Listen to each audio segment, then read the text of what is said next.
Ah, Ouais, c'est quand tu voudras. J'ai pas de souci. Dès que tu me fais signe, je très commence. bien. Alors, mesdames et messieurs, bienvenue dans ce nouveau webinaire qui s'inscrit dans un cycle de webinaires que la SMEX a programmé donc, pour essayer de vous rapprocher de certains marchés, notamment en Afrique, en Europe et dans d'autres destinations.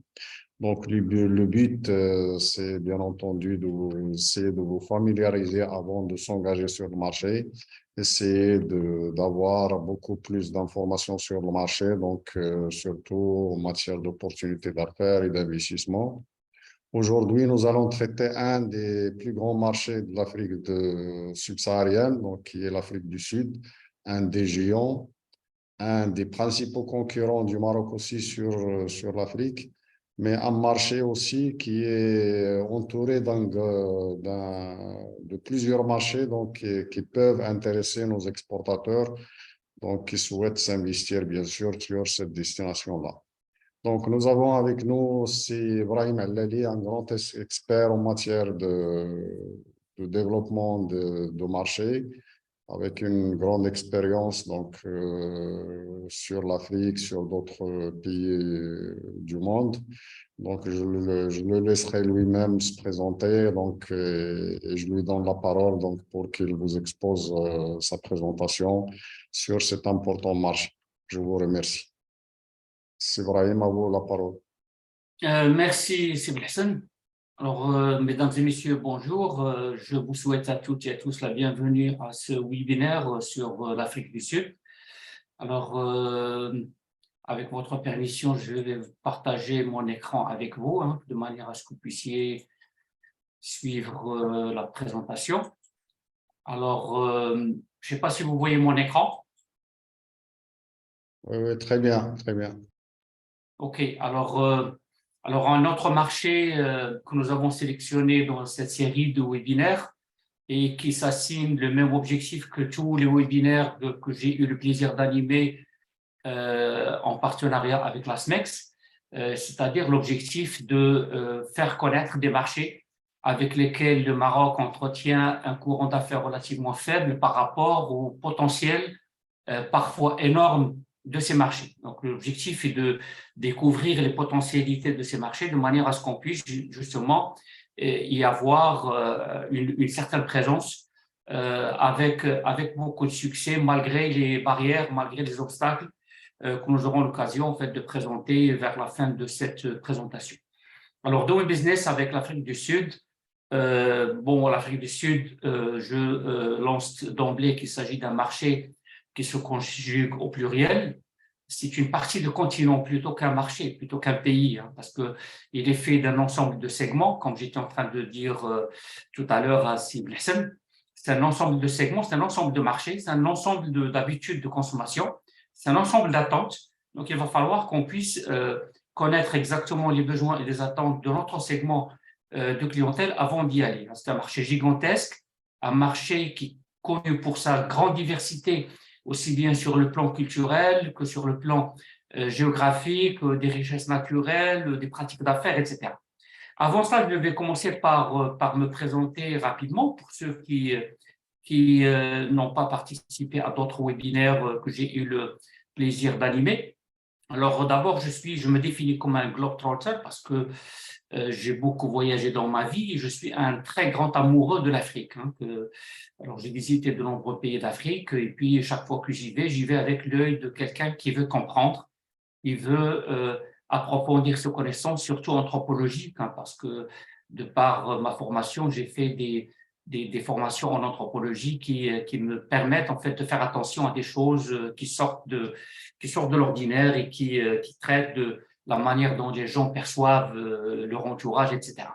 Alors, je suis le managing partner de Reload Consulting, qui est un cabinet spécialisé dans les études des marchés étrangers et dans l'accompagnement sur les marchés étrangers, surtout des PME, surtout en Afrique, hein, à travers la formation, le conseil, le coaching, la mise en relation, etc. Je suis un ancien professeur à HEC Montréal, où j'ai enseigné pendant une quinzaine d'années. ancien professeur et directeur du cycle supérieur de commerce international de l'ISCAE, professeur visiteur à l'Université Al-Akhawayn, à l'Institut de la francophonie pour l'entrepreneuriat à l'île Maurice, etc. Et je suis également consultant auprès d'un certain nombre d'organisations marocaines, étrangères et internationales. Je vais me contenter de cela. En fait, j'ai commencé ma vie sur le terrain. En fait, j'étais fondé pouvoir principal à la Société Générale avant d'aller vers le professorat, la recherche, etc. Alors, une question qui accourt à l'esprit dès qu'on parle de faire des affaires en Afrique du Sud, pourquoi? Alors, j'en ai fait le thème principal de l'introduction, justement, pourquoi l'Afrique du Sud? Alors, l'Afrique du Sud, pour les différentes raisons que j'ai déjà annoncées, c'est un pays très varié, avec une grande diversité de consommateurs, avec un grand potentiel, mais c'est également la première économie d'Afrique, avec un PNB qui représente 30% de celui du continent. Alors, suivant les indicateurs, pour ceux qui ont suivi avec moi le webinaire de comment faire des affaires au Nigeria, j'ai dit également que c'est la première économie d'Afrique. C'est conditionné en fait par les indicateurs retenus pour le classement des pays. Alors, parfois, c'est l'Afrique du Sud. Lorsqu'on utilise d'autres indicateurs, c'est le Nigeria. Mais d'une manière générale, dans le classement mondial, c'est l'Afrique du Sud qui est considérée comme étant la première économie du continent avec 30% du PIB.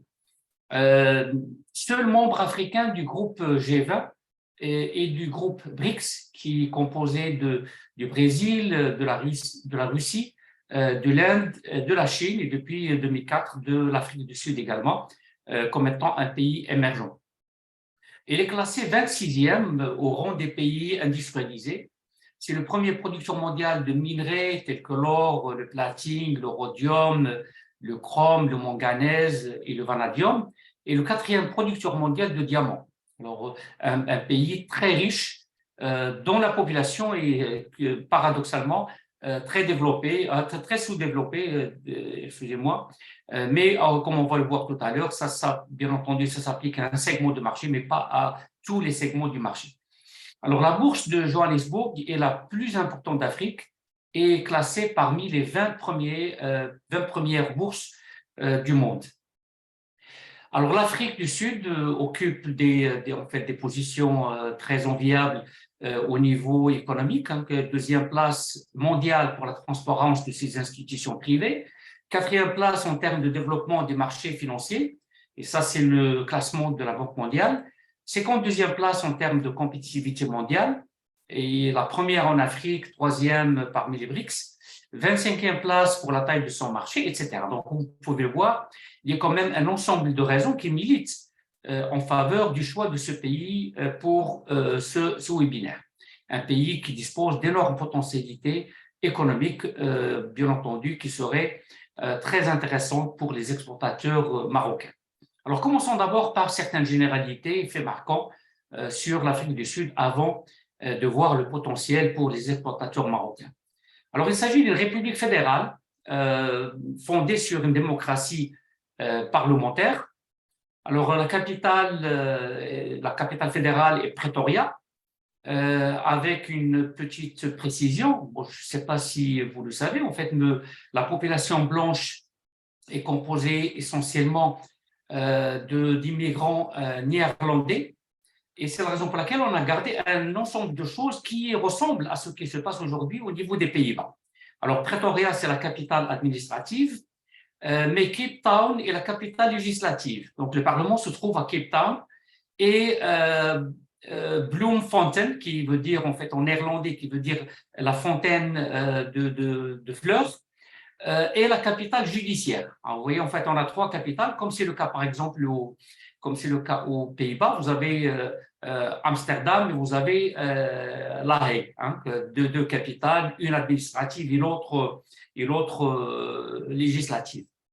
Alors, la superficie, à peu près 1 million et quart de kilomètres carrés.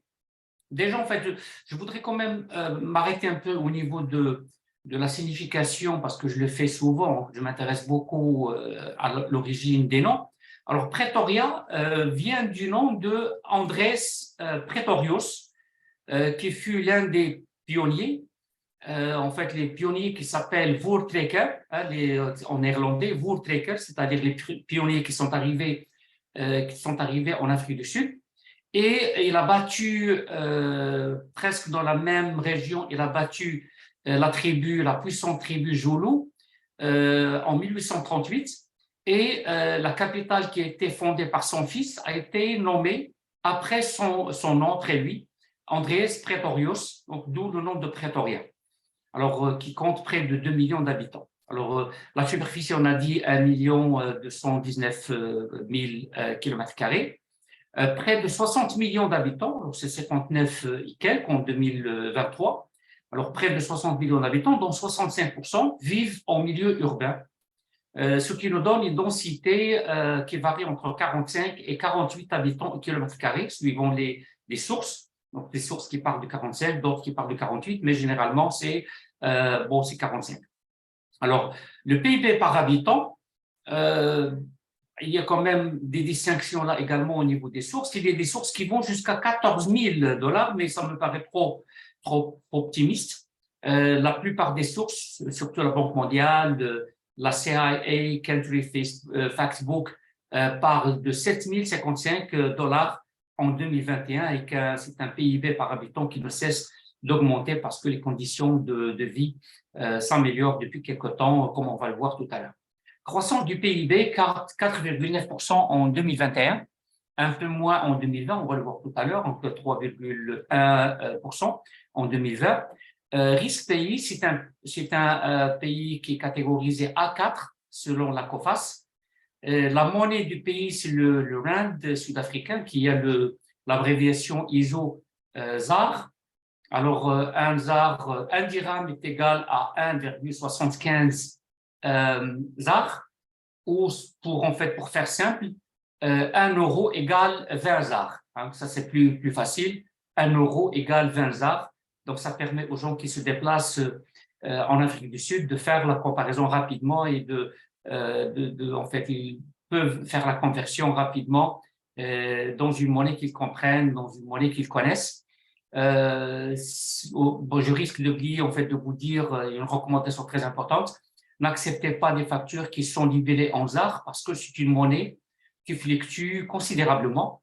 Alors, si vous voulez vous mettre à l'abri des fluctuations de risque de change, n'acceptez pas des factures libellées en ZAR parce que vous risquez de vous retrouver avec une perte de change. Alors, un mot sur le drapeau. Vous voyez que c'est un drapeau qui est composé de 6 couleurs. Alors, couleur noire, comme vous pouvez le voir ici, en fait, là, à la base, couleur noire qui correspond à la population indigène, la population autochtone avant la colonisation ou avant l'arrivée des pionniers néerlandais, mais également britanniques. Alors, on a la couleur jaune qui réfère aux ressources naturelles et surtout aurifères du pays, parce que c'est un pays en fait qui a d'importantes réserves en or. Le bleu et le rouge, vous voyez le bleu en bas et le rouge en haut, réfèrent au drapeau des pionniers qui sont les Néerlandais et les Britanniques. Vous voyez que ce sont 2 couleurs qui sont présentes dans leur drapeau respectif. Et le vert réfère à l'union et à la paix.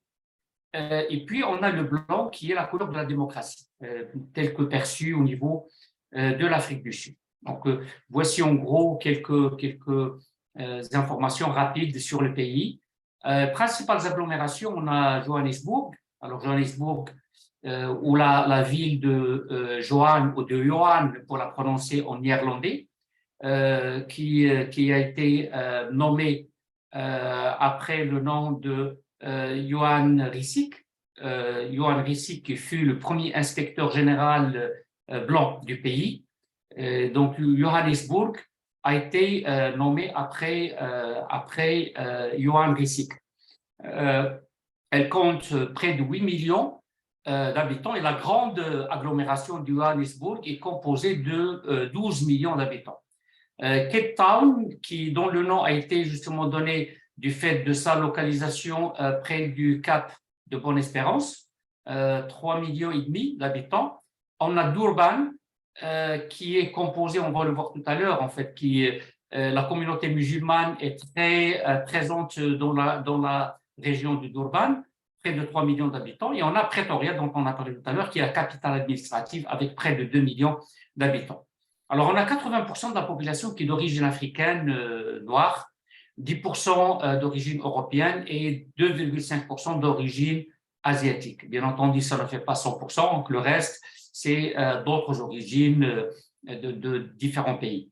Alors, on a les langues officielles, on a 11 langues officielles, c'est une particularité quand même de l'Afrique du Sud, 11 langues toutes officielles, dont les plus importantes sont l'afrikaans, qui est une langue dérivée du néerlandais, c'est la langue qui est parlée par les Blancs. On a l'anglais qui est la langue des affaires et on a des langues qui sont parlées dans les différentes régions, le Ndebele, Soto du Nord, Soto, le Swati, etc. Et on a des langues non officielles qui sont parlées quand même par des minorités. On a le Fanagolo et le Hindi, le Venda, le Tsourtsital, etc. Alors, le pays est composé de 9 provinces, de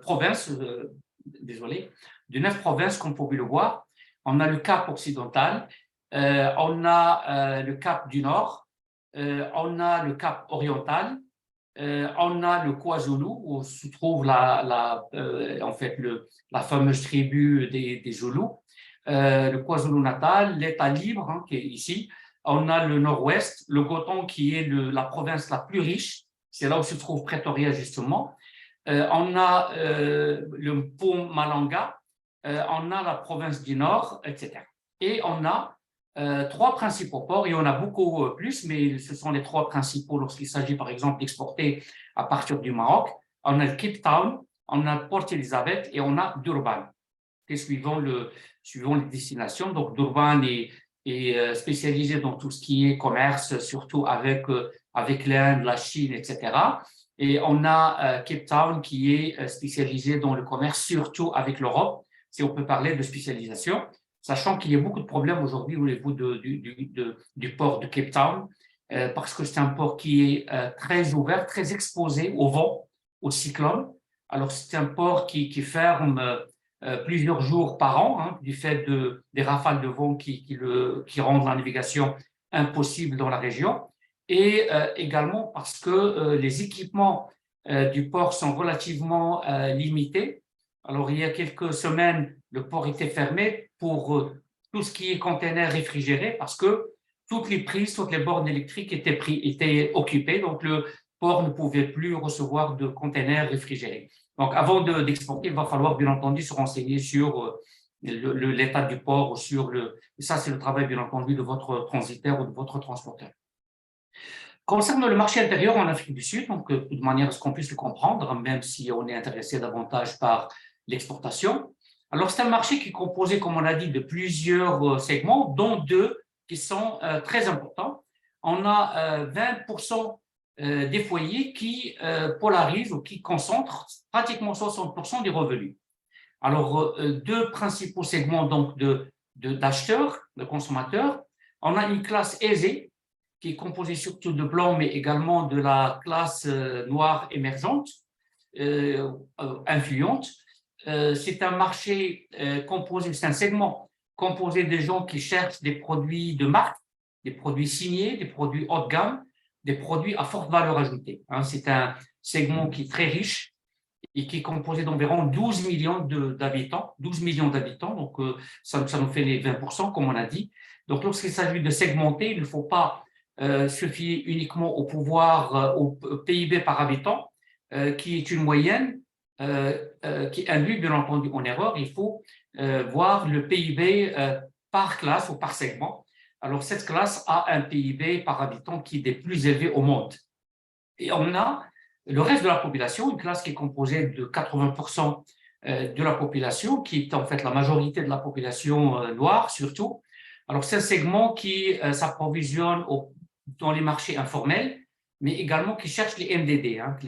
Dans la grande distribution, ils cherchent les marques des distributeurs qui sont censés être moins chers que les produits de grandes marques.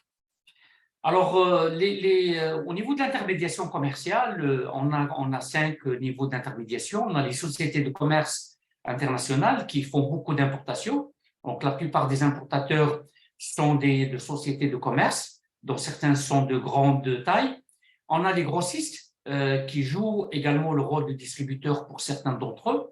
Donc, les grands grossistes couvrent pratiquement tout le marché sud-africain, alors qu'on a des grossistes qui couvrent certaines régions seulement. On a les agents commerciaux commissionnaires. C'est la forme la plus répandue en Afrique du Sud. Lorsqu'on veut vendre, il faut y aller à travers des agents commerciaux commissionnaires. Et la commission varie en fonction des produits, en fonction de la transaction, la complexité de la transaction, mais en fonction également du montant. Et le montant peut varier entre 3 et 25%, sachant que la plupart des transactions se font autour de 10 à 15% de commission. Alors, on a les petits importateurs dont la plupart sont spécialisés dans une région ou un produit ou quelques produits. Alors, on a des importateurs spécialisés dans les produits de la mer, d'autres dans les produits agroalimentaires, d'autres dans des produits automobiles, et ainsi de suite. Donc, on a des importateurs qui sont spécialisés, mais ils sont généralement de petite taille, et ils sont dispersés un peu partout sur le territoire. Ils n'ont pas une couverture géographique, surtout le territoire de l'Afrique du Sud. Et puis, on a les détaillants. Alors, lorsqu'on parle du commerce de détail, on parle de la grande distribution en particulier, il y a lieu de faire la distinction déjà entre les supermarchés et les hypermarchés.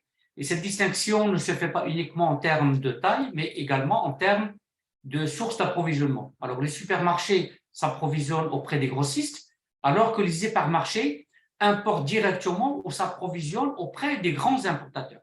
Donc, vous voyez déjà qu'il y a quand même cette distinction à faire entre les supermarchés et les hypermarchés en termes de prix, parce que les prix des hypermarchés sont censés être meilleurs parce qu'ils s'approvisionnent directement auprès des importateurs, voire même font de l'importation eux-mêmes à partir de l'étranger.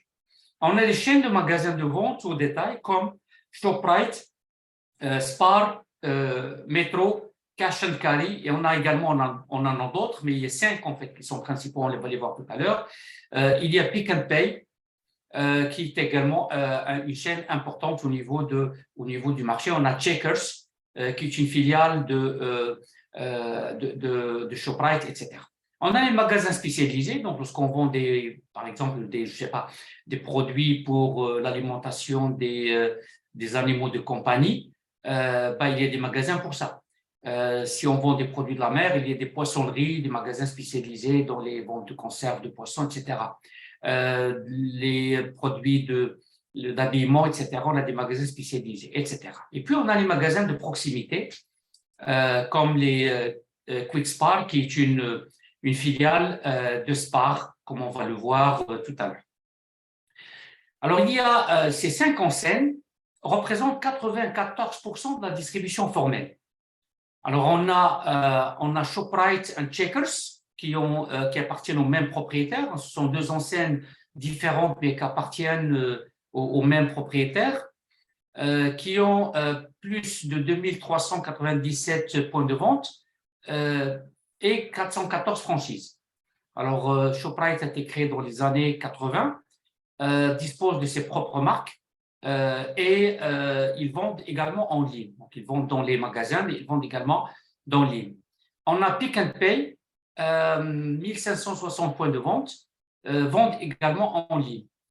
Spar, c'est une enseigne néerlandaise, une enseigne qui a été créée aux Pays-Bas en 1932 et la concession a été vendue en 1963 à des Sud-Africains qui en ont fait une marque, en fait une enseigne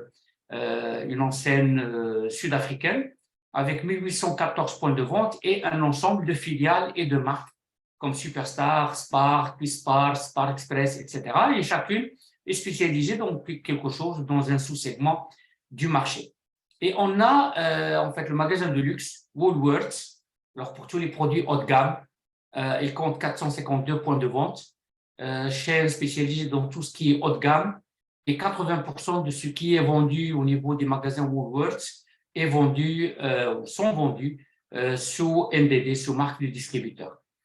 Alors, elle a été créée à Cape Town, donc c'est une enseigne typiquement sud-africaine en 1931 par Max Sonnenberg et également fait beaucoup de commerce en ligne. En termes de distribution du marché, donc, concernant toujours la grande distribution, donc on voit que l'essentiel du marché est détenu par Shoprite et Checkers, suivi de Pick and Pay, de Spar et de Woolworths. Alors, on a vous voyez ici, en fait, les enseignes de ces différents magasins. Alors, on a Spar, comme on a dit, qui est à l'origine une enseigne néerlandaise. On a Shoprite, Checkers. On a dit que Shoprite et Checkers appartiennent au même propriétaire. On a Pick and Pay, on a Woolworths. Et on a un engouement de plus en plus marqué pour les marques et les marques de distributeurs. Alors, pourquoi je fais la distinction entre marques et marques de distributeurs? Parce que si vous vous rappelez bien ce que j'ai dit tout à l'heure concernant la segmentation du marché, on a les 20% des consommateurs les plus aisés, ils préfèrent les grandes marques, donc l'engouement pour les grandes marques, les produits signés, etc. Et on a les 80% qui préfèrent acheter dans les marchés informels, mais également lorsqu'ils s'approvisionnent auprès de la grande distribution, ils préfèrent les marques des distributeurs qui sont censés être moins chères. Comme vous pouvez voir ici, par exemple, cette marque de Spar. Et vous avez ici Right Brand, qui est une marque de Shoprite. C'est une marque une DD de Shoprite. Alors, concernant le commerce électronique, qui connaît un engouement extrêmement important depuis 2020-2021, vous voyez qu'en 2020, il a augmenté de plus 76% et de 53% en 2021, bien entendu, à la faveur de la pandémie de Covid-19 qui a fait confiner les gens chez eux et beaucoup d'entre eux qui étaient réticents à l'achat en ligne ont commencé à s'approvisionner en ligne et puis l'engouement est allé crescendo en 2021 et en 2022 également. Donc, en 2021, on représente 305 millions d'euros et on s'attend à ce que cette proportion ou ce montant augmente davantage à l'horizon 2025. Alors, Pick and Pay, Woolies, qui est la marque ou l'application, si vous voulez, de Woolworths, Woolies Dash, Spar to You, qui est une application de Spar, ont lancé leur propre service de commande en ligne en 2021 parce que, comme les gens étaient confinés, ne pouvaient pas se déplacer dans les magasins, ils ont commencé bien entendu, à s'approvisionner en ligne, à commander en ligne et à se faire livrer chez eux. D'où l'engouement, bien entendu, pour ce genre d'application, pour ce genre de commerce en ligne qui n'a pas cessé depuis d'augmenter. Alors, voici quelques marques en ligne, quelques compagnies ou quelques entreprises de commerce électronique au niveau de l'Afrique du Sud. Donc, les produits ou les segments de produits qui s'y vendent le plus, on a les produits de mode, on a l'électronique, on a les marketplaces, en fait, qui vendent de tout. On a les vendeurs de vin et on a d'autres produits, en fait, divers, des produits divers. Vous avez un ensemble de produits. Seeds for Africa, vous voyez, même on peut acheter des graines de semences en ligne, etc. Donc, on a de tout ici. Et comme on l'a dit, c'est un marché qui est en train de prendre de l'ampleur. Donc, un petit conseil, encore une fois, si votre produit peut être digitalisé ou si vous avez la possibilité au moins de créer un site transactionnel, ça serait une excellente chose parce que ça va permettre justement aux Sud-Africains de s'approvisionner directement auprès de votre compagnie en ligne. Alors, le commerce informel continue à jouer un rôle important. Il représente aujourd'hui 30% de la distribution. Alors, on a dit les 5 marques, les 5 enseignes dont j'ai parlé tout à l'heure représentent 94% de la distribution formelle, mais il y a la distribution informelle, donc qui représente 30% de l'ensemble de la distribution sur le marché africain. Donc, commerce informel, ce sont des magasins informels, mais ce sont également des marchés en plein air, des marchés des régions ruraux, excusez-moi, des régions rurales, des milieux ruraux, etc., qui proposent ce genre de produits, bien entendu, qui peuvent être achetés en ligne, sans facture, sans intermédiaire, etc. Alors, un petit mot concernant le marché de l'alimentation, parce que la plupart des participants à ce genre de webinaire sont des gens qui viennent du secteur souvent agroalimentaire. Donc, le marché de l'alimentation en Afrique du Sud, dépenses annuelles pour l'alimentation par habitant en moyenne 704 € en 2021 par personne et par an. Et comme on a dit, c'est une moyenne, hein, parce que ça ne représente pas la dichotomie des segments de marché dont j'ai parlé tout à l'heure, entre les 20% et les 80%. Donc, vous voyez que la loi de Pareto joue très bien à ce niveau-là. Donc, la part moyenne des dépenses d'alimentation dans le revenu individuel disponible constitue 22,5%, ce qui est quand même assez important. D'ici à 2025, on pronostique que le marché des produits alimentaires emballés représentera 19,2 milliards d'euros, ce qui est également un marché qui promet d'être extrêmement important au niveau des produits alimentaires. Plus de 16 millions de Sud-Africains ont des habitudes de consommation similaires à celles des Européens. Alors là, ça représente globalement à la tranche blanche de la population dont j'ai parlé tout à l'heure, 16 millions d'habitants. Ne vont pas vous obliger à changer vos habitudes de commercialisation si vous vendez déjà en Europe.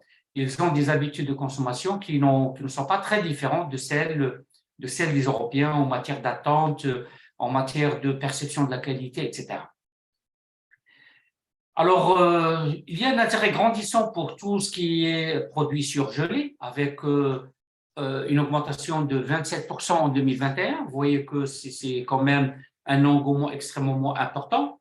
Les alternatives végétales, parce qu'il y a des gens qui sont en train aujourd'hui de s'éloigner de la consommation de viande et en particulier de viande rouge, et qui sont en train de chercher des alternatives végétales, dont des alternatives basées sur les légumineuses, farine de lentilles, farine de pois chiches et d'autres produits, bien entendu, qu'on peut faire à partir d'alternatives végétales.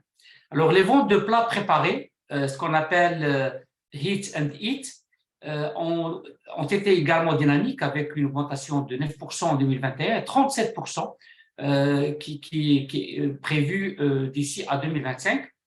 Le marché du bio également, du bio emballé, a augmenté de 11% et est appelé à augmenter davantage.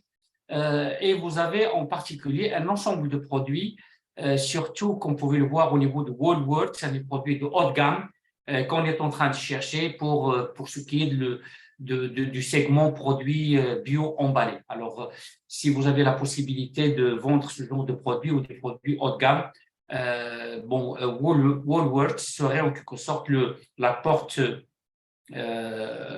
qu'il faudra, bien entendu, à laquelle il faudra taper. Alors, un marché de niche, un marché halal qui est en train de se développer également, avec une prolifération d'institutions d'encadrement. Alors, j'ai mis les logos de 3 d'entre elles. Il y en a beaucoup plus. Hein. Ce sont plusieurs associations qui sont entrées aujourd'hui sur scène pour encadrer l'industrie du halal en Afrique du Sud. Et c'est un segment qui est extrêmement prometteur dans la région de Durban, où se trouve une forte concentration musulmane, surtout des gens qui sont originaires du Pakistan, de l'Inde, et qui se sont établis dans la région de Durban et qui cherchent tout ce qui est halal. Donc, bien entendu, c'est demandé également dans d'autres régions, mais la forte concentration se trouve surtout dans la région de Durban. Alors, secteur d'activité en Afrique du Sud, donc rapidement un coup d'œil à la répartition de différents secteurs. Donc déjà, à voir ce graphique, on peut se rendre compte que la structure de l'économie africaine est en train de devenir similaire à celle des pays européens, avec une prépondérance, avec une prédominance plutôt du secteur des services. Donc, on voit que les services autres que le commerce et les finances représentaient déjà 24,1% au niveau du PIB nominal, 22% au niveau de l'emploi.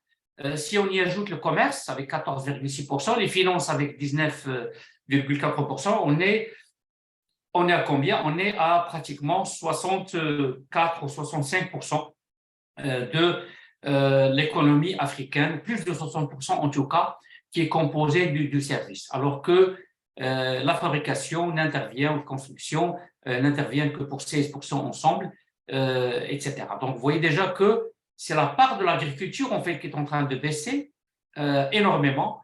Et ça, c'est typique en fait, d'économies comme l'Afrique du Sud qui sont en train en fait de se développer. Donc, on essaie en quelque sorte de délaisser l'agriculture en termes d'emploi et en termes de participation au PIB. Donc, on ne veut plus dépendre de la pluviométrie. Donc, c'est une agriculture qui est en train de se mécaniser à un rythme très élevé. Et bien entendu, une agriculture qui se mécanise a besoin de moins d'employés ou d'ouvriers là pour ce faire. Alors, en termes d'évolution, vous voyez que l'exploitation minière connaît une évolution extrêmement importante, hein, avec plus 14,4%, finance, commerce, etc. Alors que, vous voyez, l'agriculture a baissé énormément, moins 4,2% entre 2019 et 2020. Construction également, transport et communication, alors que tous les autres secteurs qui sont basés essentiellement sur les services sont en train d'augmenter, ce qui a donné en 2020 une augmentation du PIB de 3,1%, comme je vous l'ai dit tout à l'heure, et qui reste respectable du fait justement de l'environnement international en 2020. Alors, comme vous pouvez voir, 67% du PIB est composé de services, 30,6% d'industrie, la contribution de l'industrie au PIB, et 2,4% seulement en 2021, contribution de l'agriculture qui ne cesse de baisser à la faveur de la mécanisation, des mécanisations de plus en plus importantes. Toujours au niveau de l'agriculture, alors soulignons que l'Afrique du Sud est la première puissance agricole du continent, malgré cette contribution faible au PIB, avec une surface agricole utile de 97 millions d'hectares, qui est extrêmement importante, comme on va le voir sur la slide suivante, qui compare cela à ce qui se passe au niveau d'autres pays qui ont une superficie extrêmement importante, comme le Soudan, l'Algérie, etc. On va voir que l'Afrique du Sud dispose en fait de grandes potentialités en termes de production agricole, malgré cette contribution dont j'ai parlé tout à l'heure, donc contribution qui ne dépasse guère les 2,4% en 2020. Alors, malgré cela, bien entendu, les exportations ont quadruplé en 10 ans, les exportations agricoles de l'Afrique du Sud. Les années 2020-2021 ont été marquées par une météo favorable, hein, ce qui a donné d'excellents rendements.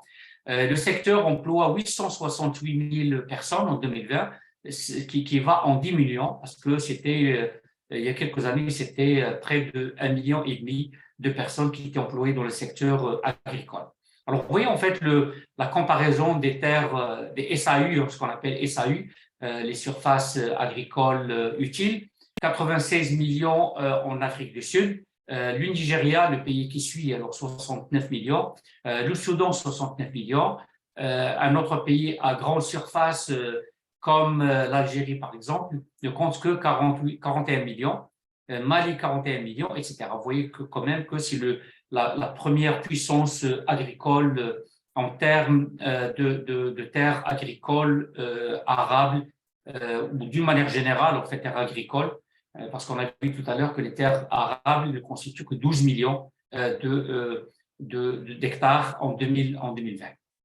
Alors, les principales productions agricoles sud-africaines, on a la canne à sucre, le maïs, soja, céréales, grains de tournesol, raisins, oranges, poires, fruits tropicaux, etc.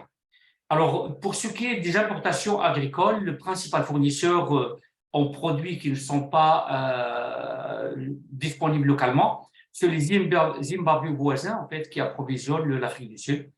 Et le principal client des produits agricoles sud-africains, c'est les Pays-Bas, hein, l'ancienne métropole, si je peux l'appeler ainsi, puisque les Pays-Bas n'ont pas colonisé directement l'Afrique du Sud, mais ne l'ont pas colonisé officiellement du moins, mais les pionniers en fait qui se sont installés sont surtout les Néerlandais. Concernant l'industrie manufacturière sud-africaine, elle est très diversifiée. Et ça constitue 30%, comme on l'a vu tout à l'heure, du PIB de l'Afrique du Sud, avec une prédominance de l'industrie automobile, l'industrie aéronautique, mais également la production chimique. Alors, l'Afrique du Sud est le premier producteur mondial de carburant synthétique. C'est le premier producteur de pots catalytiques au monde qui sont utilisés dans les voitures. L'énergie contribue à environ 15% du PIB sud-africain, avec l'entreprise publique Eskom, qui est l'une des plus grandes compagnies d'électricité au monde. Bien entendu, le monde dans sa globalité, hein, pas seulement les pays africains ou les pays en développement. L'industrie minière, une industrie également, qu'on l'a vu tout à l'heure, en fait, la croissance dépasse les 14% au niveau de sa participation au PIB. Alors, elle représente plus de 13% du PIB sud-africain. Alors, l'Afrique du Sud est le premier producteur mondial d'un certain nombre de minerais comme l'or, platine, rhodium, chrome, etc. Il est quatrième producteur mondial de diamants. Et le pays possède d'énormes réserves mondiales, en fait 80% des réserves de manganèse, 72% de réserves de chrome, etc. Donc c'est un pays qui est extrêmement riche sur le plan des ressources minières. Concernant les télécommunications, il se développe à une cadence extrêmement rapide également. Donc le réseau est presque à 100% numérique, entièrement numérique. Donc on a abandonné progressivement l'analogique. Aujourd'hui, bon, les technologies qui sont utilisées en Afrique du Sud, on a les communications filaires, les communications sans fil et les communications satellitaires également. Alors, un petit clin d'œil à Elon Musk, qui est originaire de l'Afrique du Sud. Donc, à l'origine, il est sud-africain. Et puis, par la suite, bon, il est également canadien, mais il s'est établi, comme vous le savez, bien entendu, aux États-Unis aujourd'hui.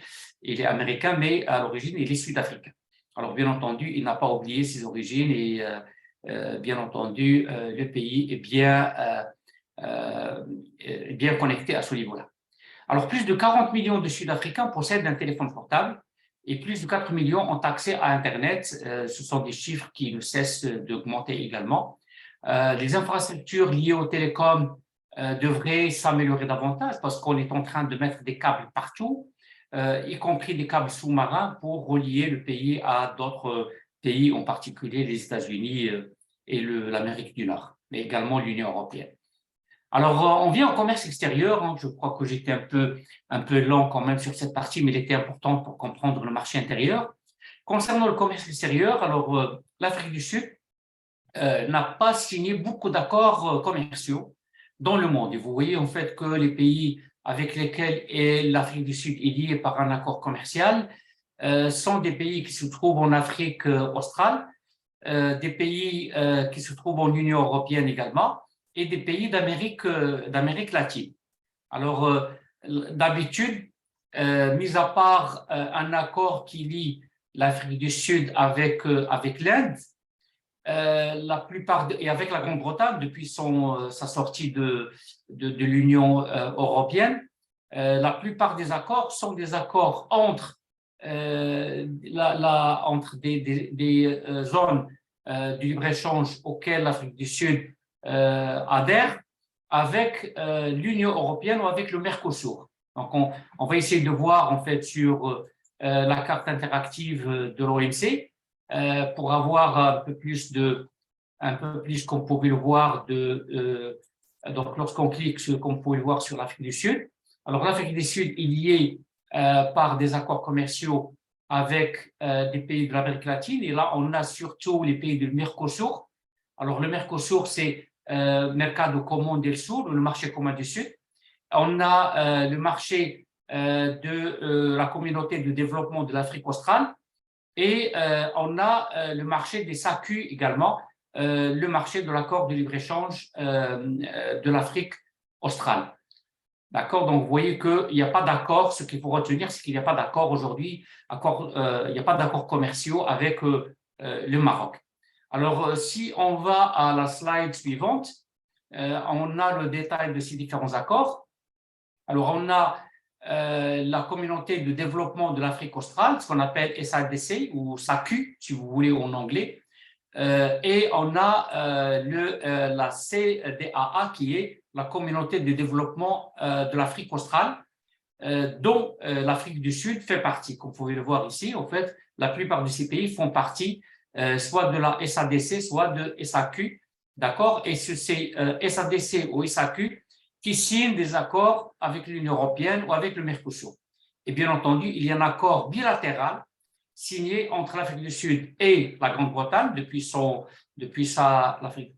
la Grande-Bretagne est ici, hein, depuis sa sortie de l'Union européenne, mais également avec l'Inde. Donc la carte de l'OMC n'est pas encore à jour parce que l'accord avec l'Inde a été notifié. Donc une annonce préalable a été effectuée, comme vous pouvez le lire ici, mais l'accord n'est pas encore effectif. Alors, un petit retour là sur le PIB en euros en 2021. Excusez-moi, en dollars des États-Unis d'Amérique en 2021, 418 millions d'euros. Puis le PIB par habitant ici de 6 392, ça a changé, comme on a dit, à 7 055, comme on l'a dit tout à l'heure. Bon, les transactions courantes, valeur des importations, valeur des exportations, etc. Mais ce qui m'intéresse ici, c'est de voir en fait la ventilation des exportations et des importations. Ventilation des exportations, surtout les groupes, par grands groupes de produits.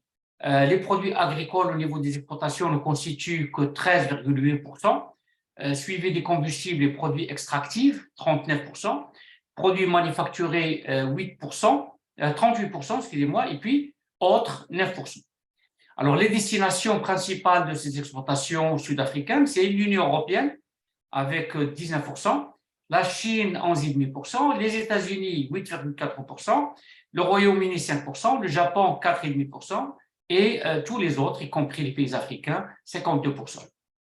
Alors, lorsqu'on essaie de voir qu'est-ce que l'Afrique du Sud exporte comme produit, alors il y a lieu là également de distinguer entre produits agricoles et produits non agricoles. Alors, on a des agrumes frais ou secs qui constituent quand même près de 18% des exportations agricoles du pays. Les raisins frais ou secs, surtout aux Pays-Bas, vin de raisins frais, pommes, poires et coings, etc. Le maïs, ce sont les principales exportations agricoles du pays. Concernant les exportations non agricoles, on a le platine, l'or, minerai de fer et l'or concentré, des voitures de tourisme pour le transport de personnes surtout, houille, briquettes, boulets, etc. Et vous voyez qu'il n'y a que le platine qui constitue en quelque sorte un poste extrêmement important à ce niveau-là, avec près de 15%, donc 14%, quelque chose. Alors, concernant les importations, là également, on distingue entre importations agricoles et non agricoles. Donc, produits agricoles, 9,5% au niveau de l'ensemble des importations sud-africaines. Combustibles et produits extractifs, plus de 16%. Et les produits manufacturés, plus de 65%. Alors, par origine, encore une fois, l'Union européenne est le principal fournisseur de l'Afrique du Sud, avec plus de 26%.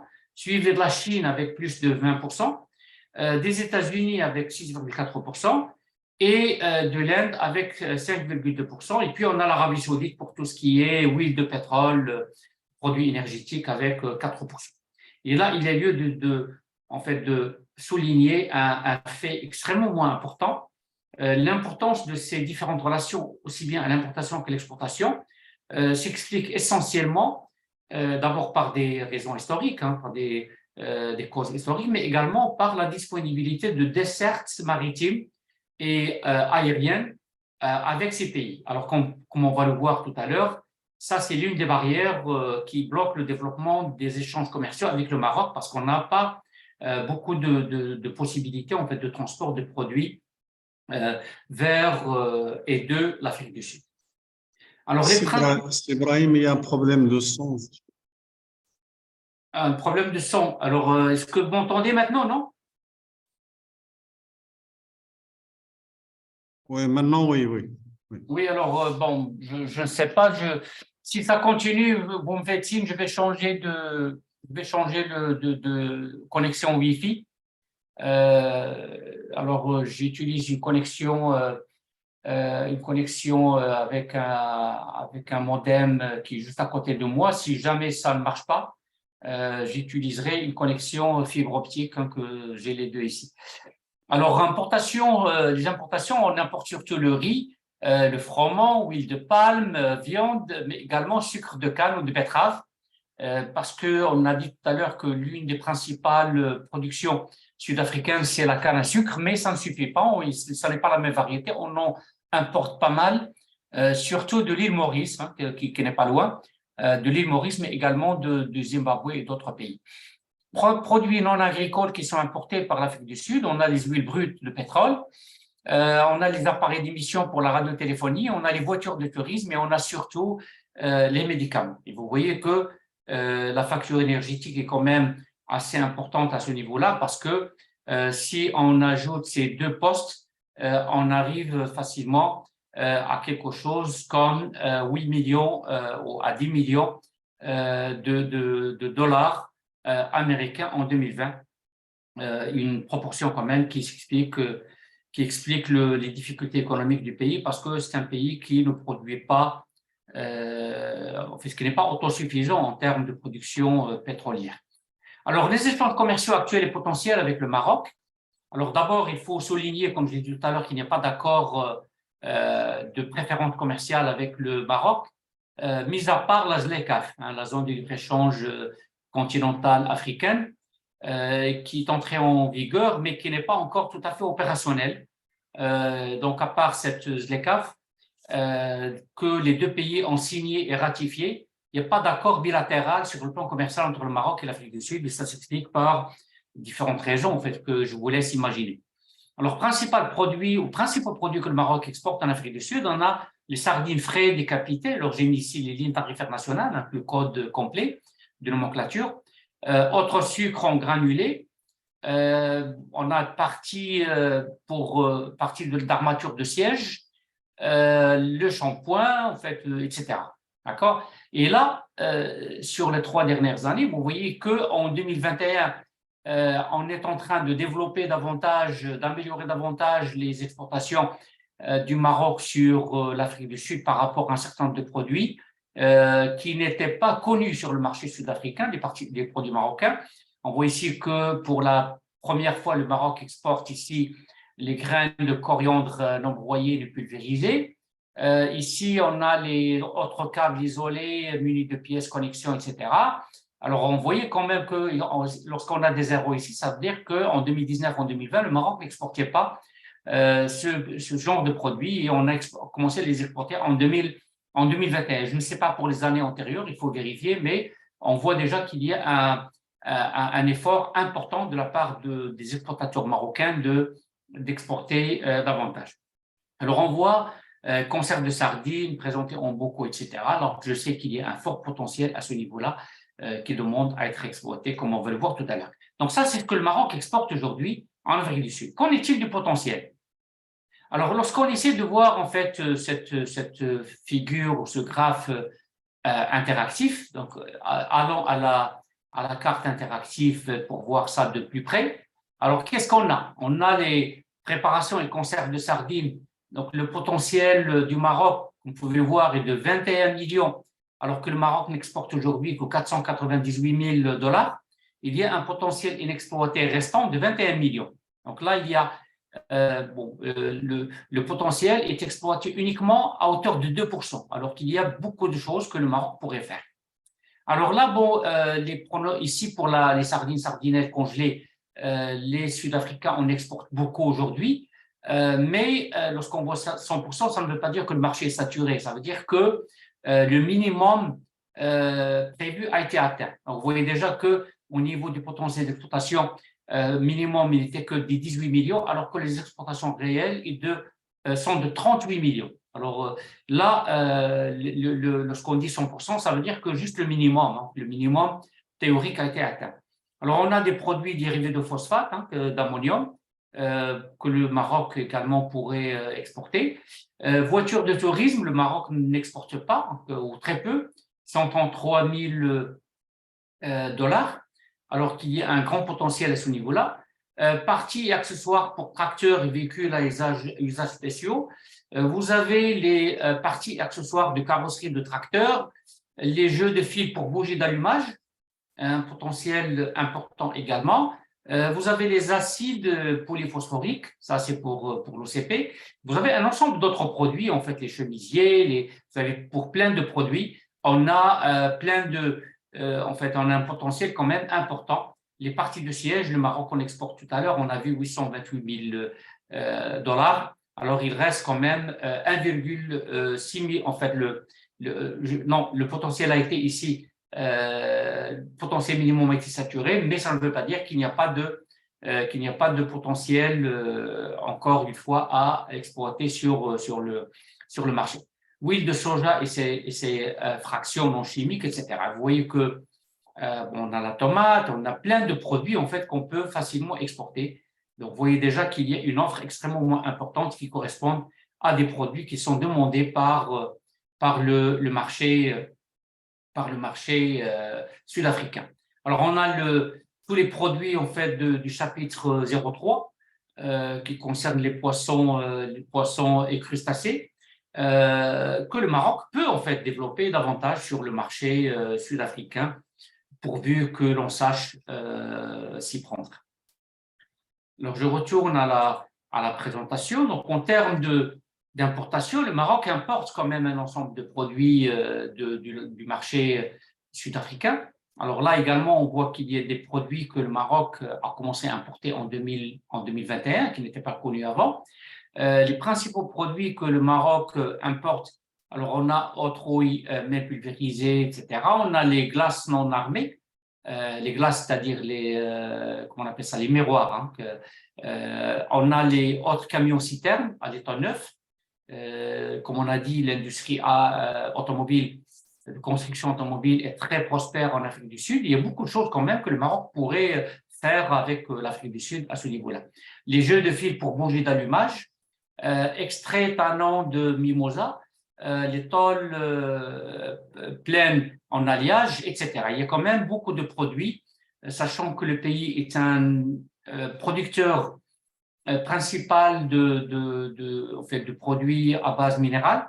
Il est possible de trouver plein de matières premières pour notre industrie de transformation, mais également pour d'autres secteurs également. Il y a des produits, en fait, produits finis que le Maroc pourrait très valablement importer à partir de l'Afrique du Sud.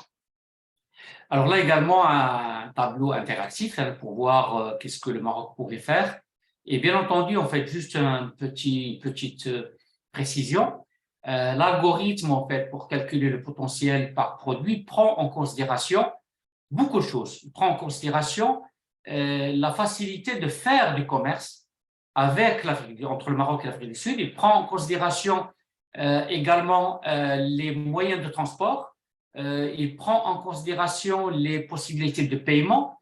Alors ici, en fait, lorsqu'on dit, si vous allez en fait sur ce site de Export Potential Map et vous allez voir la méthodologie, vous allez voir qu'il y a un ensemble d'indicateurs qui sont pris en considération. Donc, il y a des gens qui vous disent « oui, mais c'est un marché inaccessible ». Non, on a pris en considération l'accessibilité du marché. On a pris en considération la possibilité technique, la faisabilité technique de la chose. On a pris en considération la normalisation des deux pays, etc. Alors là, bon, produit qui présente un potentiel important, le soufre. Alors, on a le sucre de canne, on a le maïs, le Maroc n'exporte pas aujourd'hui n'importe pas plutôt à partir de l'Afrique du Sud, mais qui présente un potentiel important. Les voitures de tourisme, parce que ce ne sont pas les mêmes voitures que chez nous, ils ont leur propre marque, ils ont des marques européennes et américaines qui ne sont pas montées au Maroc. Alors, l'acide sulfurique, extrait de mimosa, etc. Vous voyez qu'il y a plein de produits que le Maroc pourrait très valablement importer à partir de l'Afrique du Sud. Et là, on prend en considération également la compétitivité des produits sud-africains par rapport à la concurrence internationale concernant chacun des produits. Donc, si vous avez un moment, allez voir au niveau de la méthodologie pour vous assurer que tout est pris en considération dans le calcul de son potentiel d'exportation et d'importation à partir des différents marchés. Alors, importation, importer en Afrique du Sud, donc il est vrai que vous allez exporter, mais il est important quand même de prendre en considération ce qui se passe de l'autre côté de la barrière pour aider votre importateur à mieux s'aligner avec les exigences au niveau de son pays. Ici, on voit les principaux partenaires commerciaux de l'Afrique du Sud. Alors, j'étais très content de voir que le Maroc en fait partie. Hein, vous voyez qu'ici, on a l'Espagne, on a les Pays-Bas, on a le Maroc, on a l'Inde, on a la Chine, on a l'Australie, on a le Mercosur, surtout le Brésil, et on a les États-Unis. Ce sont les principaux partenaires qui présentent un potentiel important pour le développement. Et vous voyez qu'il y a quand même énormément de choses à faire avec l'Afrique du Sud à cet égard. Donc, lorsqu'on veut importer en Afrique du Sud, il y a un certain nombre de documents et de certificats qui sont demandés à votre importateur à l'étranger, à l'étranger, en Afrique du Sud, pour qu'il puisse assurer justement l'importation, pour qu'il puisse assurer le passage en douane de sa marchandise. Alors, facture pro forma, liste de colisage, documents de transport en 3 copies, bon, ça, ce sont des choses que vous avez l'habitude de produire, documents d'assurance pour le fret maritime, documents requis pour le dédouanement, donc le permis, c'est à lui de le demander. En fait, on demande un permis pour qu'il puisse, il faut que votre importateur s'enregistre comme importateur, comme c'est le cas ici. Licence ou certificat ou permis spéciaux lorsqu'il s'agit de produits comme des médicaments ou des produits qui sont soumis à licence d'importation. Et vous avez une déclaration d'entrée, hein, que DA500, c'est l'équivalent de notre DUM à nous. Déclaration d'origine, si le taux de droit de douane est plus faible que le normal, si vous, par exemple, si vous voulez exporter et que votre importateur ne paye pas de droit de douane, ce qui n'est pas le cas aujourd'hui, votre importateur doit remplir DA59. Ça va venir avec l'entrée en vigueur effective de la ZLECAf. Mais aujourd'hui, si vous étiez au Brésil ou si vous étiez en Espagne, par exemple, et vous voulez exporter, votre importateur, pour qu'il puisse payer des droits de douane moindres ou ne pas en payer, il doit remplir ce document qu'il doit joindre à un certificat d'origine, hein, pour prouver que le produit est originaire d'un pays qui est justement éligible à bénéficier de cette franchise des droits de douane ou de cette réduction des droits de douane. Et puis, document de paiement, facture commerciale indiquant le prix à payer en 4 copies plus un original. Ce sont les documents qui sont demandés pour l'importation de la plupart des produits en Afrique du Sud. Et bien entendu, lorsque le produit arrive, il est soumis la plupart du temps à une inspection, qui peut être une inspection documentaire ou une inspection physique. Alors, les exportations marocaines, surtout de produits alimentaires, doivent être accompagnées d'un certificat phytosanitaire ou sanitaire délivré par l'inspecteur vétérinaire responsable au poste frontière. Et ce certificat est pris en considération au niveau de l'analyse qui est faite par la suite par le NRCI ou par SAPS, qui sont les organismes. Alors, NRCI, c'est l'équivalent de l'ONSA, et SAPS, c'est l'équivalent de Imanor, sur place pour s'assurer de la conformité du produit aux normes sud-africaines.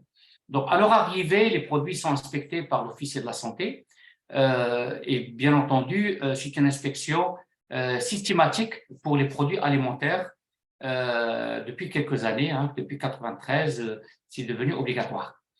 Alors, procédure d'importation, donc lorsqu'on veut, par exemple, envoyer un produit, lorsqu'on veut expédier un produit sur le marché sud-africain, l'importateur doit en informer le NRCS, qui est l'équivalent de l'ONSA, et bien entendu, l'exportateur de ce genre de produit aurait intérêt, et vous pouvez le voir au niveau de ce point ici, concernant les produits en conserve, il est recommandé d'envoyer 6 échantillons au NRCS pour avis sur la conformité, avant même d'exporter. Vous envoyez 6 échantillons, ce test ou cette analyse se fait gratuitement par le NRCS. Alors, et le NRCS vous fera un rapport gratuitement pour vous dire votre produit est conforme ou il n'est pas conforme pour les raisons suivantes. Alors, de cette façon-là, vous allez quand même vous assurer que votre produit n'aura pas de problème au niveau de son accession ou son accès au marché sud-africain. Alors, l'analyse qui est faite sur les produits alimentaires porte sur la présence de bactéries ou d'odeurs, l'uniformité de détail, la qualité générale du produit, et s'assurer également que la chaîne de froid pour les produits congelés a été maintenue à moins 20 degrés Celsius. Donc, au niveau de l'emballage également, il ne doit pas y avoir de tâches de fuite. Délai moyen 5 jours ouvrables qu'il faut bien entendu prendre en considération au niveau du calcul de votre DLC. Alors, l'importateur, lui, remplit une demande d'inspection qui porte le code BF72. Il la remet au NRCS avec la déclaration d'entrée, la liste de polisage, et il paye 500 rentes pour que l'analyse puisse être faite. Donc, le délai est de 10 jours pour que le NRCS émette un avis de conformité, une autorisation de sortie, 10 jours pour le congelé, 21 jours pour les conserves. Alors là, une petite précision importante. Les produits originaires de la Thaïlande, par exemple, séjournent au niveau du port ou de l'aéroport 3 jours ouvrables seulement, et non 21 jours. Pourquoi? Parce qu'il y a un accord de reconnaissance mutuelle entre l'Afrique du Sud et la Thaïlande. Donc, les tests qui ont été faits en Thaïlande ne sont pas refaits en Afrique du Sud. Ils sont reconnus valables, équivalents, et le produit reçoit son certificat de sortie automatiquement, 3 jours après son arrivée au port ou à l'aéroport. Alors que les conserves marocaines restent 21 jours afin que le NRCS puisse faire ses analyses et émettre l'avis de conformité et le certificat de sortie. Si vous m'entendez bien, la voix est bonne? Oui, c'est bon, allez-y. Ok, très bien, merci. Alors, l'étiquetage, il y a quand même un ensemble d'indications à mettre sur les étiquettes. Alors, au moins, il faut mettre ces indications.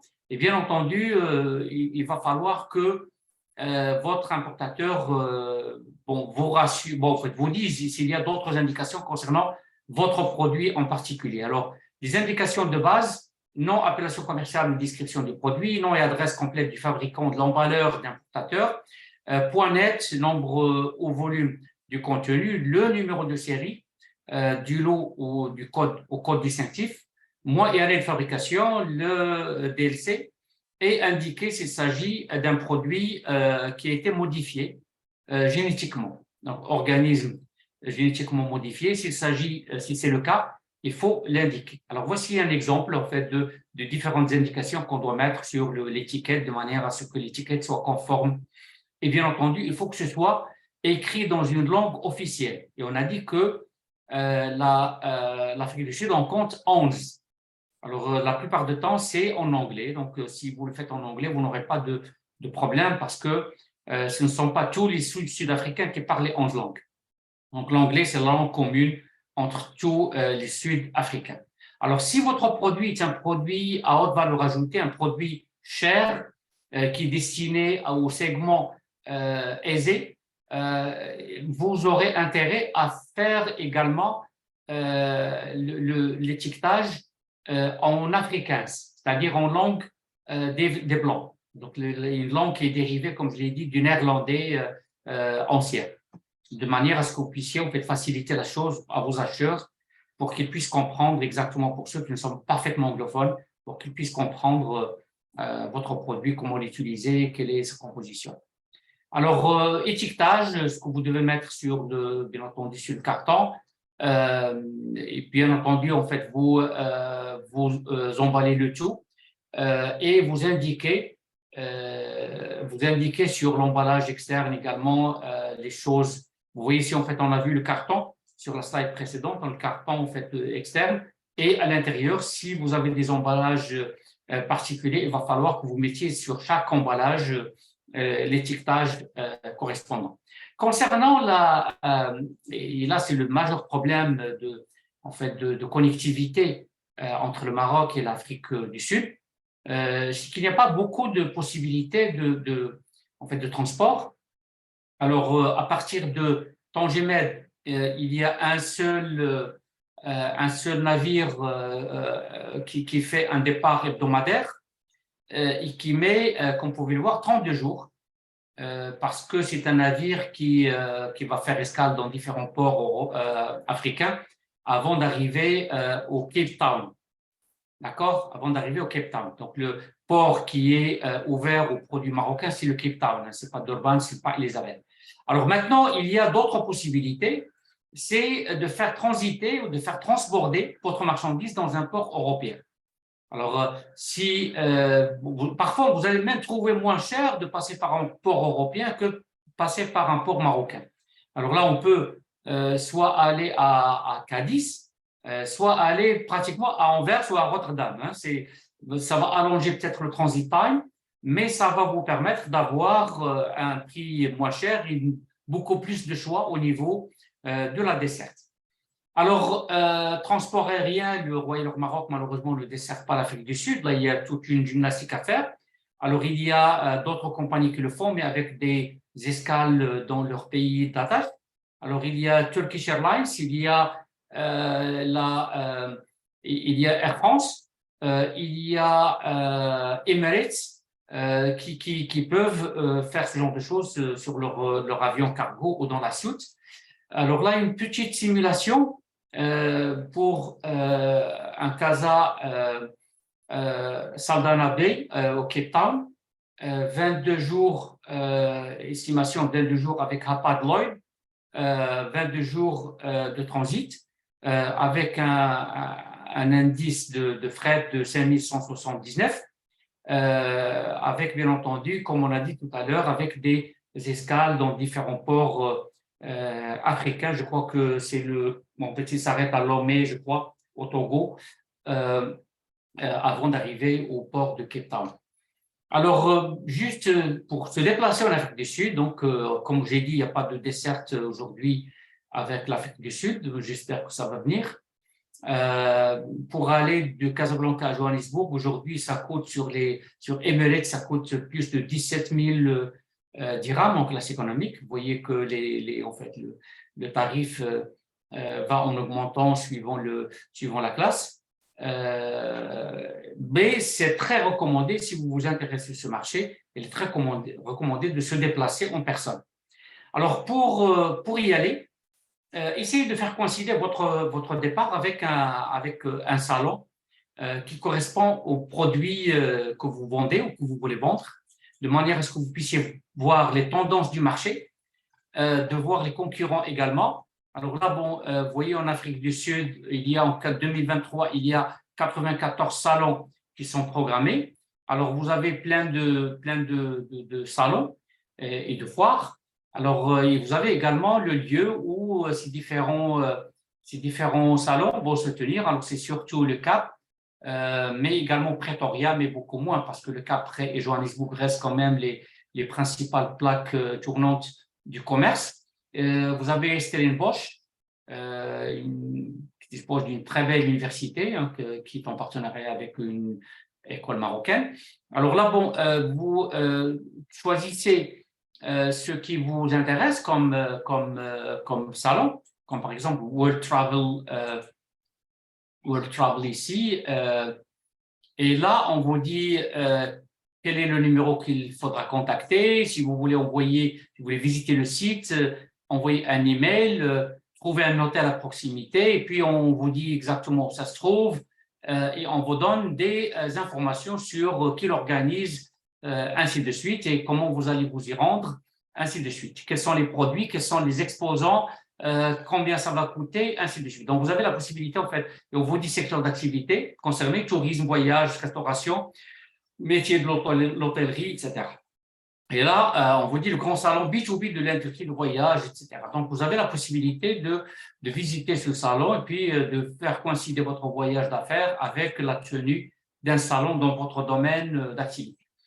Alors, les horaires et les jours de travail en Afrique du Sud, c'est généralement de 8h à 13h et de 14h à 16h30. Les bureaux sont fermés les samedis et dimanches, comme chez nous, hein, comme la plupart des pays européens. C'est la raison pour laquelle on vous a dit qu'il n'y a pas beaucoup de différence, surtout lorsqu'il s'agit des segments les plus aisés, il n'y a pas de différence avec l'Europe. Les magasins, surtout les magasins de proximité, sont ouverts les samedis jusqu'à 13h et les banques jusqu'à 11h. Donc, les banques ouvrent également le samedi matin. Ça commence à être le cas chez nous aussi. Un certain nombre de succursales de banques ou d'agences bancaires ouvrent également. Alors, chez eux, il y a quand même une particularité, c'est que si un jour férié tombe un dimanche, il est automatiquement reporté au lundi suivant. Alors, c'est facile, donc, puisque vous êtes en train de voir le calendrier, vous voyez que un jour, par exemple, le 1er mai coïncide avec un dimanche, donc c'est lundi suivant sera férié. Donc, si vous voulez programmer ou planifier vos déplacements, c'est bon à savoir. Alors, en plus des jours officiellement fériés, les entreprises sont d'habitude fermées entre Noël et le jour de l'an, soit du 24 au 1er de chaque année. Le 2 janvier est également un jour de congé non officiel que la plupart des entreprises en fait observent comme jour férié. Alors, voici les jours fériés au niveau de l'année. On a le Nouvel An, le jour de l'an, journée des droits de l'homme, le 21 mars, vendredi saint, vendredi avant le dimanche de Pâques, journée de la famille, le lundi après le dimanche de Pâques, journée de la liberté, le 27 avril, fête du travail, le 1er mai, etc. Donc, voici en quelque sorte les jours fériés officiels au niveau de l'Afrique du Sud. Alors, cette partie, c'est ma favorite, en fait, l'une des choses les plus importantes qu'on doit normalement présenter au niveau de ce genre de webinaire, dans les aspects culturels et pratiques d'affaires. Vous voyez déjà que je vous ai montré ici deux petits exemples. C'est que d'abord, là, on conduit, j'allais dire, du mauvais côté de la voiture, mais bon, chez nous, c'est nous qui conduisons du mauvais côté. Alors, c'est une conduite à droite. Et puis, vous avez les prises qui sont différentes de ce que nous savons chez nous, mais également aux États-Unis. Vous avez en Amérique du Nord, on a les prises plates. Alors ici, c'est des prises rondes, mais de grand calibre. Alors, les principales valeurs culturelles, d'abord, et c'est surtout valable avec la population de couleur, construire une relation de confiance avant de parler affaires. Ça, on l'a vu dans un certain nombre de pays, c'est beaucoup plus important dans des pays que dans d'autres. Alors, en Amérique du Nord, par exemple, ça n'est pas aussi important qu'en Amérique latine ou qu'en Afrique du Sud. Alors, respect des personnes âgées. Donc, quand une personne âgée parle, donc il faut lui montrer beaucoup de respect. Communauté anglophone très formelle. Alors, surtout au niveau en fait des deux communautés, aussi bien la communauté des Afrikaners que de la communauté de couleur. Ils sont très formels, donc ils s'attendent à ce que vous soyez habillés d'une façon formelle également, sauf lorsque la confiance est déjà construite et que vous devenez de bons amis. À ce moment-là, on peut se permettre en fait certaines familiarités. Communauté des Afrikaners traditionnels très directe et va droit au but, hein, c'est comme les Néerlandais, comme les Suisses. Quand ils ne sont pas contents, ils vous le disent. Hein. C'est quand ils sont déçus de quelque chose, ils vous le diront. Donc surtout les Afrikaners, alors que les autres, bon, ils sont un peu moins directs. Poignée de main appréciée par toute la communauté, que ce soit les Afrikaners ou la population de couleur. Mais n'oubliez pas, le Covid est passé par là. Alors, il faut se garder de tendre la main tant qu'on ne vous invite pas en tendant la main soi-même. Donc, lorsque votre interlocuteur vous tend la main, vous devez normalement faire une poignée de main parce que c'est un signe de chaleur humaine, de confiance, d'amitié, etc. Mais vous risquez, en fait, si vous tendez la main le premier, vous risquez de ne pas avoir de réaction de la part de l'autre. Et ça, bien entendu, ça va jeter du froid sur la relation. Alors, ponctualité requise lors des rendez-vous d'affaires. Alors, tâchez de ne pas arriver en retard, surtout avec les Afrikaners. Hein, ils sont très intransigeants en matière de ponctualité. Les rendez-vous doivent être fixés au moins un mois à l'avance et confirmés la veille de la date du rendez-vous. Alors, ne partez pas sans avoir déjà établi votre planning de visite, votre planning des rendez-vous. Et une fois sur place, appelez pour confirmer. Alors, les références et les recommandations sont un moyen efficace pour accélérer les procédures. Donc, lorsque vous avez une belle relation avec quelqu'un, il est content de vos produits, demandez-lui de vous référer, hein, demandez-lui de vous faire une recommandation de manière à ce que vous puissiez, bien entendu, avoir accès à d'autres personnes.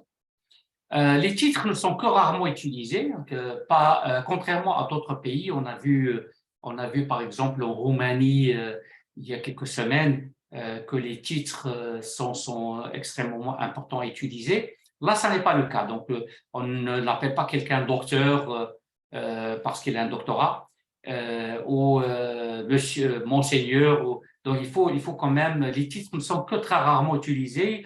Et si vous n'utilisez pas le titre avec quelqu'un qui l'exige, il va vous le dire. Hein.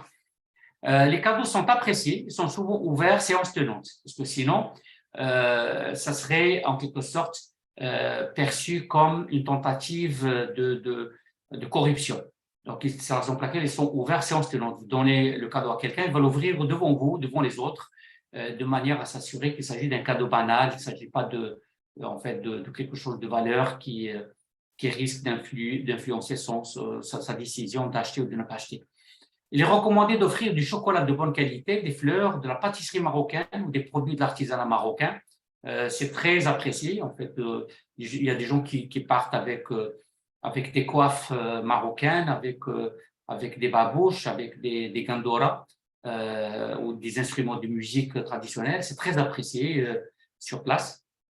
Les cartes de visite sont beaucoup utilisées. Ils doivent être simples et écrites en anglais. Et comme je l'ai dit tout à l'heure, si vous faites affaire exclusivement avec des afrikaners, tâchez d'écrire l'autre face ou le verso de votre carte en afrikaner également, parce que ça serait très apprécié. Les gens vont beaucoup apprécier l'effort que vous faites pour vous adapter à leurs attentes. Il est mal vu d'interrompre votre interlocuteur ou d'élever la voix pendant la discussion, donc il faut rester quand même calme, parler d'une façon tout à fait décente. Il ne faut pas marchander, donc en conséquence, il faut fixer son prix de manière à ne pas avoir le marchandé. Alors, ne vous dites pas, je vais demander 200 alors que je m'attends à 150, donc je vais laisser quand même une marge pour marchander. Non, il ne faut pas marchander, il faut quand même que vous fixiez le prix parce que le prix sera perçu comme le prix final. Alors, la personne va accepter ou refuser de faire affaire avec vous sur la base du prix que vous annoncez. N'annoncez pas un prix, vous dites, bon, je suis capable de faire un geste ou je voudrais bien faire un geste. Non, établissez votre prix de manière à ne pas avoir à marchander. Alors, s'habiller formellement, surtout la première fois, costume de couleur sombre pour les hommes, robe et tailleur élégant pour les femmes. Les couleurs qui sont appréciées en Afrique du Sud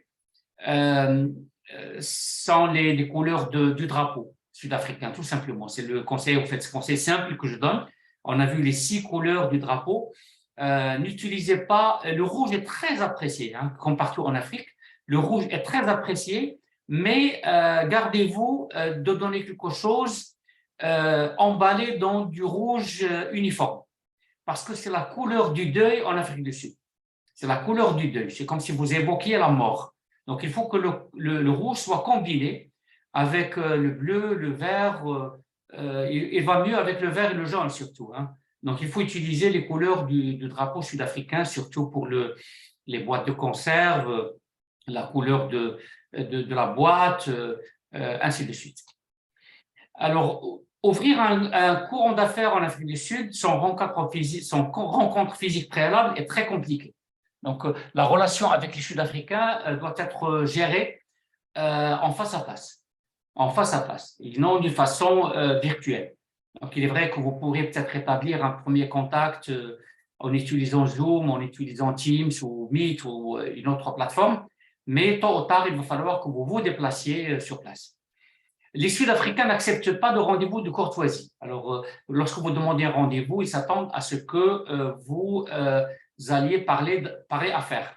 Alors, je suis passé juste vous dire bonjour et tout ça. Ça n'est pas courant en Afrique du Sud et ça n'est pas très bien vu. Alors, contact, appel téléphonique, on peut également utiliser WhatsApp. C'est très apprécié également comme moyen de communication avec les Sud-Africains. Alors, promotion non obligatoire, mais si vous faites un accompagnement de votre importateur sur place, il va beaucoup apprécier, surtout lorsqu'il s'agit de faire des séances de dégustation dans les hypermarchés, dans les supermarchés. Si vous faites un effort promotionnel, vous lui envoyez des posters, vous lui envoyez des échantillons et tout, il va beaucoup apprécier. Alors, quelques recommandations en conclusion, et je suis désolé si j'étais un peu lent. Bon, une visite sur le terrain est très souhaitable pour bien comprendre le marché, ça on l'a dit. Le prix doit être fixé de manière à ne pas avoir à marchander. Bien préparer la négociation, il faut connaître sa capacité de production. Ça, c'est une erreur que beaucoup de gens font. Ils veulent juste avoir la commande, donc on leur dit est-ce que vous êtes capable de livrer 5 containers par mois. Ils disent oui, oui, pas de problème. Mais lorsqu'ils prennent la commande, ils se rendent compte qu'ils n'ont pas cette capacité. Donc, il faut connaître la capacité avant d'aller négocier. Il faut connaître ces délais de production de livraison, les modalités de paiement, le transport également. C'est très important, on l'a vu, donc il ne faut pas que vous puissiez vous engager sur des délais de livraison sans que vous maîtrisiez les délais de transport. Plusieurs niveaux de gamme peuvent être proposés sur le marché parce qu'on a dit qu'il y a plusieurs segments. Alors, vous pouvez par exemple cibler le marché haut de gamme, le marché moyen de gamme. Si vous voulez cibler le marché haut de gamme, marché moyen de gamme, marché bas de gamme, essayez d'avoir des marques différentes. Donc, n'essayez pas de vendre la même marque aux différents segments parce que le segment haut de gamme ne va pas, certainement, ne veut pas s'identifier avec le bas de gamme, donc il ne peut pas acheter le produit ou va cesser de l'acheter. Donc, il faut que ce soit une marque spécialement conçue pour le haut de gamme avec un nom différent de celui du bas de gamme. Ne pas accepter de libeller la facture en ZAR, en rand sud-africain, je vous l'ai dit tout à l'heure, du fait de son instabilité. C'est une monnaie qui bouge beaucoup, donc il faut se garder d'accepter un paiement en ZAR, un paiement à terme, je dois préciser, en rand sud-africain. Alors, prévenir le risque de non-paiement, donc soit en demandant une lettre de crédit ou de souscrire une assurance de crédit ou les deux, parce qu'ils ne couvrent pas les mêmes risques. Voir également la possibilité de recourir au factoring, si vous avez la possibilité de vendre votre créance à un factor. Ça va vous permettre de renflouer votre trésorerie, mais également de vous mettre à l'abri des fluctuations de change et voire même dans certaines transactions du risque de non-paiement. Prévoir dans le contrat commercial une clause de règlement des différends, c'est important, de manière à ce que vous puissiez, si jamais il y a un litige, demander à ce que ce soit par exemple les tribunaux du Maroc qui en connaîtront, plutôt que les tribunaux sud-africains, parce qu'ils vont appliquer une législation que vous ne maîtrisez pas et ça va vous obliger à vous déplacer quand même sur une longue distance. Se conformer aux spécifications de qualité, et on a dit que NRCS et SABS pourront beaucoup vous aider si vous leur demandez de l'information, que moi-même, j'ai eu par le passé à leur demander des informations. Ils ont été très réactifs. Beaucoup d'informations de cette présentation viennent justement de l'échange avec ces organismes.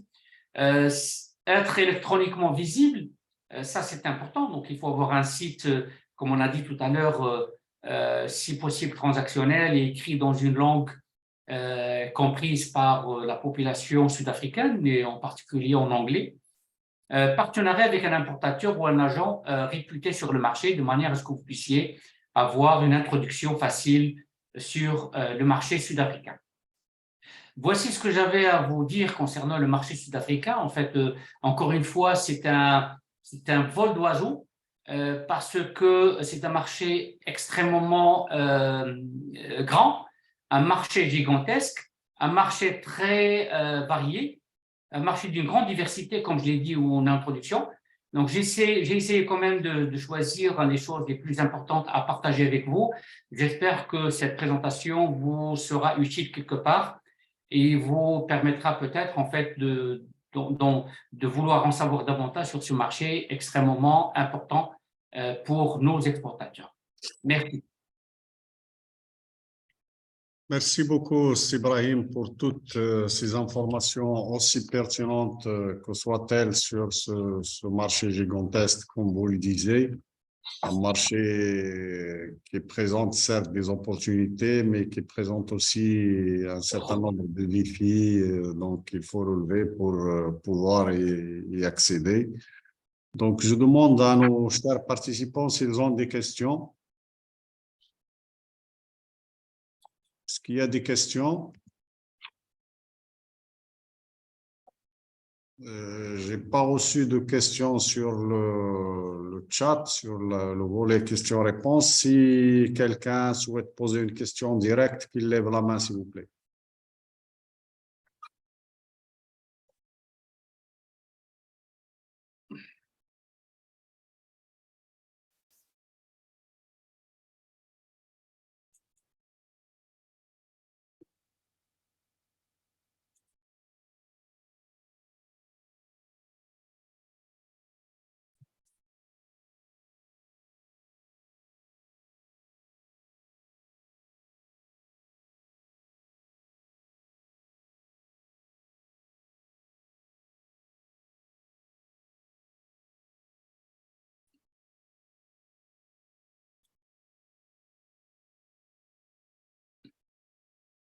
Pas de questions?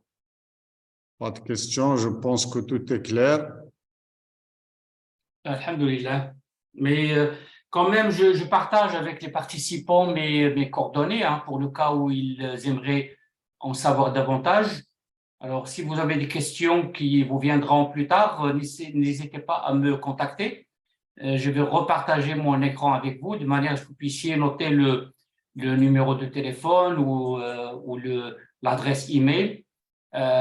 Si jamais d'autres questions, en fait, des questions vous viendront à l'esprit, n'hésitez pas à me contacter.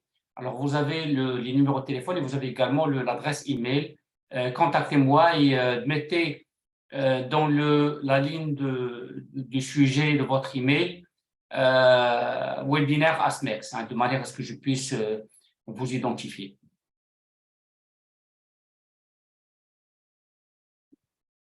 Très bien, puisqu'il n'y a pas de questions, donc il me reste que de vous remercier pour votre participation. Je remercie également Ibrahim El-Leli pour la pertinence des informations qu'il nous a fournies sur ce marché d'Afrique du Sud. Et on se donne rendez-vous pour le prochain webinaire dans un mois, Inch'Allah. Donc, à vous la parole pour le mot de clôture, Ibrahim. Merci beaucoup, Sibel Hassan. Alors, c'est un marché qui, a priori, fait peur du fait d'un certain nombre de choses, dont la qualité de relations diplomatiques et politiques entre le Maroc et l'Afrique du Sud. La bonne nouvelle, c'est que c'est un marché qui n'est pas influencé par la qualité des relations politiques. Alors, que les relations soient bonnes ou mauvaises, les Sud-Africains n'hésiteraient pas à faire affaire avec vous s'il y a un intérêt. Alors, ça n'est pas comme d'autres marchés sur lesquels les relations commerciales sont conditionnées par la qualité des relations politiques. Le marché sud-africain ne fait pas partie de ce genre de marché. Donc, les Sud-Africains n'auraient aucun mal à faire affaire avec vous si votre produit correspond à leurs besoins, correspond à leurs attentes, même si c'est un produit qui vient d'un pays avec lequel l'Afrique du Sud n'est pas en bon terme. Donc, ne vous laissez pas décourager par la qualité de relations diplomatiques et politiques avec l'Afrique du Sud. Peut-être, comme on l'a dit tout à l'heure, en fait, la principale barrière, outre la langue, pour ceux qui ne parlent pas anglais, c'est le transport, mais l'alternative, c'est de passer par des ports européens et à ce moment-là, on aura la possibilité en fait de vendre très valablement sur un marché qui présente un potentiel extrêmement important pour nos exportations. Donc voici ce que j'avais à vous dire en conclusion de la conclusion. Encore une fois, je remercie l'ASMEX pour cette excellente initiative que de présenter des marchés où il y a un potentiel et qui ne sont pas très connus des Marocains. J'espère que vous serez nombreux au prochain webinaire, Inch'Allah, qui aura lieu dans, en fait, je crois, après Ramadan aussi, après Ramadan, Inch'Allah. Oui, exactement. Nous avons d'autres webinaires qui sont programmés donc, Voilà. avec le Portugal, donc la semaine prochaine, et le Togo. Mais avec Ibrahim El-Leli, c'est juste après Ramadan, Inch'Allah. Inch'Allah. Voilà. Donc, il ne me reste que vous remercier et à vous souhaiter une excellente fin de journée. Merci beaucoup. Merci à vous. Merci.